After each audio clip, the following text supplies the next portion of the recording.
지금 보시는 이 군함은 일본이 지난 8월에 진수했던 이즈모함입니다. 이 외형은 헬기 14대를 실을 수 있는 호위함이지만 갑판만 바꾸면 최신 스텔스기도 탑재할 수 있는 사실상의 항공모함입니다.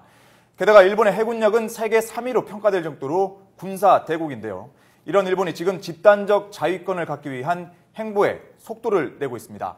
이 집단적 자위권, 이 자국 영토가 아닌 동맹국이 침략을 받을 경우에도 무력으로 개입할 수 있는 권리를 말하는데요. 쉽게 말해서 내 친구가 맞았을 때 내가 나서서 도와줄 수 있다는 겁니다.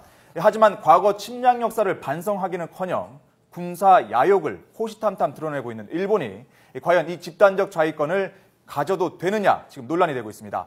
자칫 침략의 발판으로 삼을 수 있다는 건데요. 지금 가장 적극적으로 미국이 일본 편을 들고 있고 최근 EU도 환영 의사를 밝혔습니다.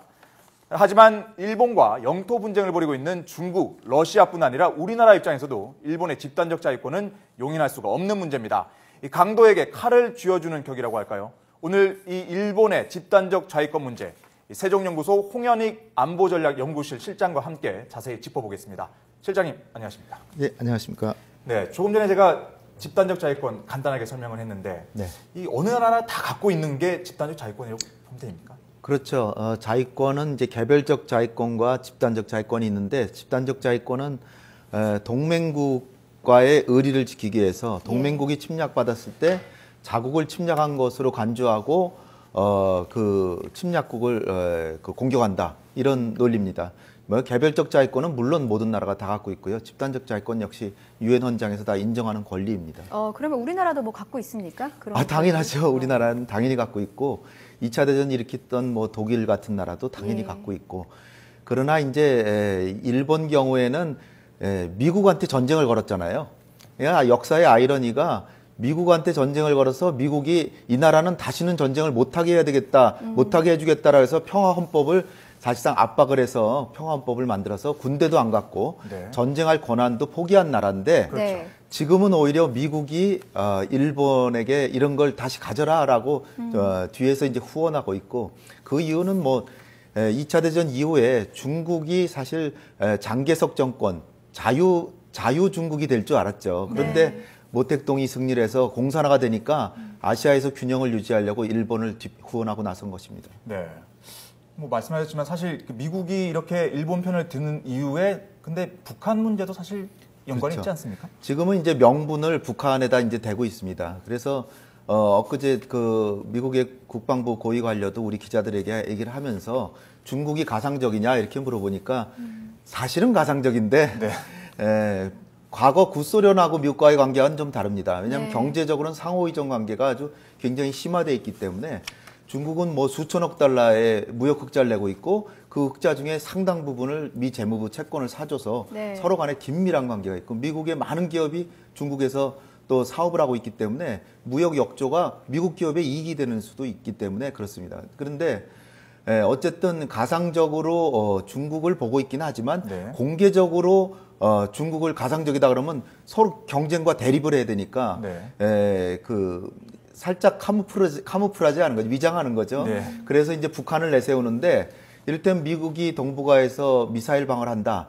이게 북한을 핑계대고 있지만 사실은 중국을 겨냥하는 측면이 이제 강한 건데 그렇게 하는 거죠.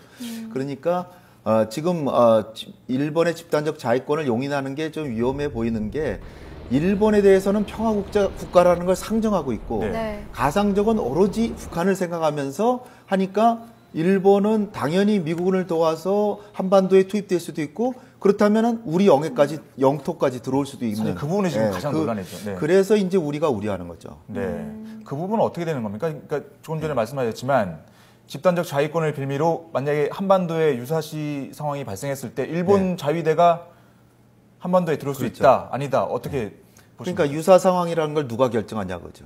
유사 상황이라는 건 일본이 자신의 주권적인 권리로 이거는 유사 상황이다. 이를테면은 지금 주한미군이나 미국에서 오는 무슨 그 선박에 위해를 가했을 때 북한이 이거는 동맹국의 위해를 가했다 그래서 집단적 자위권 발동 사유가 된다라고 유사사태라고 결정하면 유사사태가 되는 건데 네. 그 발생한 지점이 한국의 영해내라면 일본이 과연 자기네들은 오려고 하겠죠. 네. 자기네 권리다 그러면서. 그러나 우리는 주권적 영역인데 그럼요. 우리가 해결해야죠. 그러니까 당연히 우리 정부는 일본 정부에게 우리 영해나 영토 내에서는 반드시 우리 허락을 받아야 된다라고는 하고 있지만 네. 그것이 애매모호하고 또 하나는 미국이 그걸 바라고 있기 때문에 과연 우리하고 동맹 관계인 미국이 이거 유사 상황 맞다라고 했을 때 우리가 과연 그걸 저지할 수 있을지 그래서 이제 그 애매하기 때문에 우리가 우려를 하는 것입니다. 그렇죠. 그건 지금 민감하기 때문에 다시 한번 질문을 드리는데 오늘 아침 조간 중에 보면 미국 네.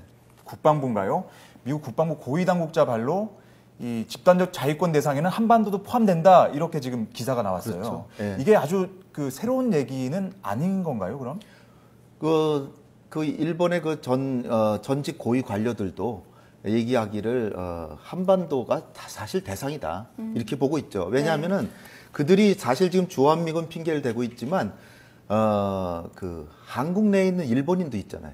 한국 내에 일본인이 만약 북한의 공격으로 만약 인명살상이 될 때 자국민 보호 차원에서도 당연히 올 겁니다. 그건 더 큰 유사 상황이죠. 네. 그런데 이제 지금 또 하나 애매한 게 뭐냐면 북한이 만약에 우리를 국지 도발하거나 전면 도발했을 때 미군이 당연히 우리를 도와주는데 그런 상황에서 일본이 군사적으로 우리 영해에 들어오거나 영토에 들어오지는 않더라도 주일 미군도 관여할 수 있단 말이죠. 네. 그럼 주일 미군은 일본의 국방 지원을 받는데 그렇게 되면 미국은 일본도 다 우리 편인데 일본군도 사실 와서 도와주면 더 좋지 않냐 이렇게 하고 나올 수가 있어요. 그런 상황에서 벌어지는 우리가 들어오지 마라. 미국은 들어왔으면 좋겠다 그러고 그런 상황에서 우리가 과연 막을 수 있겠느냐. 그 와서 과연 우리가 바라는 행동만 할 것이냐. 이런 것들이 이제 우려가 되는 거죠. 근데 상식적으로 생각했을 때 당연히 이 아무리 유사 상황이라고 하지만 네. 이 예를 들어서 한반도에서 발생한 상황에 대해서 그 주권 국가인 우리 입장에서 네. 일본 자위대가 들어오는지 마는지 이거에 대해서 좀 그 판단을 할 수 있는 권한이 있어야 되는 거 아닌가요? 우리는 당연히 우리가 일본군이 이제 들어오려고 한다면 우리는 들어오지 마라라고 엄연히 할 수 있지만 네. 우리도 사실 북한하고 관계가 심각해지고 전쟁을 벌이고 있다고 그럴 때는 우리가 일본 들어오는 걸 막겠다고 갑자기 나서기가 힘들잖아요. 그러니까 사전에 서로 이 한국의 자위대를 파견할 때는 반드시 우리의 허가를 받아야 된다라고 일본이 공개적으로 얘기를 해줘야 되는 거죠. 이거는 네, 그렇죠. 이 부분은 그러니까 그렇게 해결해야 되는데 문제의 근원은 뭐냐면 지금 미국도 뭐 이걸 지지하고 더군다나 지금 존 케리 국무장관은 캐롤라인 케네디 대통령의 딸이 주일 대사로 가가지고 일본을 네. 대대적으로 환영하고 난리 났잖아요. 그렇더라고요. 그런데 이제 존 케리 국무장관이 캐롤라인을 그 환송연을 베풀면서 하는 얘기가 일본의 영내 역할 강화를 하는 노력에 대해서 네. 우리는 지금 흥분되고 기쁘다. 아, 이건 뭐 환영한다 정도가 아니라 흥분되고 기쁘다 이런 표현까지 했으니까 엊그저께 국방부 고위 관료가 얘기한 것보다 더 넘는 표현도 이미 했거든요. 그러니까 미국은 정말 역설적으로 진주만 공격을 해서 자국을 침략한 나라가 전 세계 유일한 나라거든요. 예. 그런 일본인데 자국의 지금 이익을 위해서 지금 경제적으로 미국이 어렵고 네, 네. 중국이 부상하고 하니까 역할을 맡기는데 일본에게 맡겨야 되겠다 그래서 환영하고 있는 것입니다. 그러니까 우리 정부로서는 미국은 설사 그런 이해관계가 있다는 건 이해하지만 네. 우리하고 과거에 있어서 미국이 사실 카스라 테프트 조약도 맺었고 또 하나는 독도 같은 것도 2차 대전 이후에 미국이 이 지역을 점령하면서 일본과 남한을 점령하면서 독도와 일본을 다 점령하고 있지 않았습니까? 네, 그런 네. 상황에서 강화 조약을 맺어서 샌프란시스코 조약을 맺었는데 거기서 사실은 독도를 한국에 돌려준다라고 하는 조항이 초안에 있었는데 예. 마지막 그 최종안에는 일본의 로비를 인해서 미국이 빼줬거든요. 네. 그렇다면 여기에 대해서 미국이 일말의 책임감을 느끼고 독도는 한국 땅이라고 일본에게 상당히 압박을 해서 인정을 하게끔 해야 한일 간의 군사협력도 되고 우리가 일본이 집단적 자위권을 갖는다고 해도 우려를 안 하게 될 텐데 그럼요. 미국이 자신의 책임은 안 하고 너무나 요즘 초강대국인데도 불구하고 중국한테만 책임 없는 강대국이라고 하면서 자기의 역할은 좀 안 하고 있는 것인데 네. 이거를 사실 뭐 우리가 하소연만 해서는 소용이 없고 우리 입장에선 너무 서운합니다. 외교력을 굉장히 발휘해서 네. 일본의 과거에 했던 일 지금 제가 제일 놀랐던 거는 아베 총리가 731이라고 쓰인 전투기에 올라서 V자 사인을 하면서 그랬죠. 득이양양한 미소를 줬는데 네. 이건 사실 반인륜적 범죄 행위를 한 그 생체 실험을 한 만주에 있던 부대거든요. 그거를 상징하는 부대의 전투기에 타서 V자 사인을 했다는 건 과거의 침략에 대해서 전혀 반성하지 않고 있다는 건데 네. 이런 것에 대해서 미국이 지지를 할 경우에는 미국의 명예에도 실추가 되고 또 하나는 결국은 한국 내에도 반미 감정 같은 게 생겨서 미국에게도 손해다. 예. 그러니까 한미 관계와 동북아의 평화 안정을 진정으로 미국이 바란다면 일본의 평화적인 역할을 좀 더 강조해야 된다. 이렇게 외교를 해야 될 것 같습니다. 근데 미국 외에도 지금 유럽연합도 일본의 손을 좀 들어주지 않았습니까? 네. 유럽연합 같은 경우는 이제 경제적으로 한국보다는 훨씬 긴밀한 관계고 네. 다른 측면에서 보면 일본의 ODA 외교, 공공외교가 성공한 측면이 있죠. 네. 한국보다 뭐 거의 10배나 많은 ODA를 계속해서 했거든요.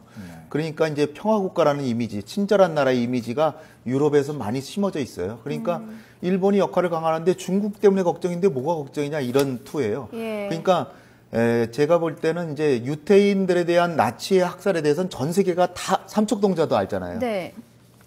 일본의 식민지 시대의 만행에 대해서 난징에서 30만을 학살하고 생체 실험을 하고 종군 위안부를 데려다가 강제로 성노예로 만들어 놓고도 예. 반성도 안 하고 이런 거에 대해서 전 세계 사람들이 좀 알아야 되는데 홍보가 안 된 겁니다. 그러니까 우리나라 영화 잘 만들잖아요. 네. 그러니까 일본의 침략 만행에 대해서 영화 같은 걸 전 세계인들이 볼 수 있는 영화 같은 걸 만들어서 전 세계인들이 아 이러니까 한국 사람들이 집단적 자위권을 반대하는구나 그걸 이해시켜 줘야 됩니다. 단순한 외교관만으로는 조금 부족하지 않나 이런 생각이 물론 듭니다. 외교관도 있지만 어쨌든 우리 정부의 대응이 궁금합니다. 네. 어제 그 대정부 질문에서 이 관련된 집단 자위권 관련된 질문이 있었거든요. 네. 일단 그 윤병세 장관의 얘기 한번 들어보고 계속 얘기 이어가도록 하겠습니다.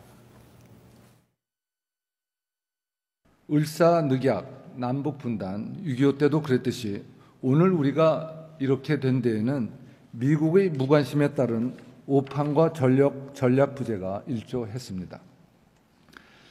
과거에 대한 반성을 거부하는 일본을 아시아에서 세력 균형을 유지하기 위하여 재무장시키는 것은 지극히 편의주의적인 발상입니다. 타부트 카츠라 미략이 재현되는 것 같아 걱정입니다.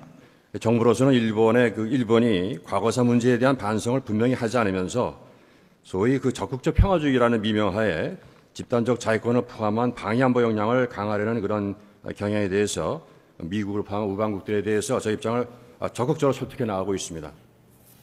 네, 미국을 상대로 적극적으로 설득하겠다 얘기했는데 그 짧게 이제 시간이 없기 때문에 우리 정부 앞으로 일본의 집단적 자위권을 막기 위해서 어떤 행동을 취해야 할까요?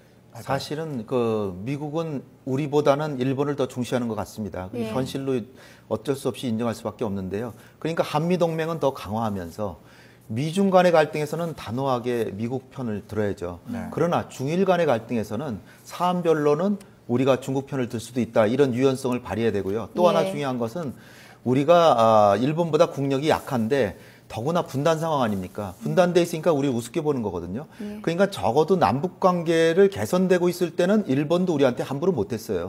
근데 남북 간의 관계가 악화되고 대립하면 그 틈을 타고 들어와서 굉장히 우리 남북한을 다 요리하고 있습니다. 네. 그러니까 우리가 남북한 관계를 뭐 우리가 퍼주기를 하거나 뭐 고개를 숙일 수는 없지만 네. 정상화 쪽으로 노력을 해야 되고 남북 관계가 그래도 개선돼서 정상화되면 일본도 감히 함부로 우리한테 못하고 한미 동맹은 잘하지만 한중 협력도 하고 러시아하고도 또 협력을 해야 독도에 있어서 만약에 분쟁이 있을 때 러시아의 네. 도움도 받지 않을까 이렇게 생각합니다. 예. 네.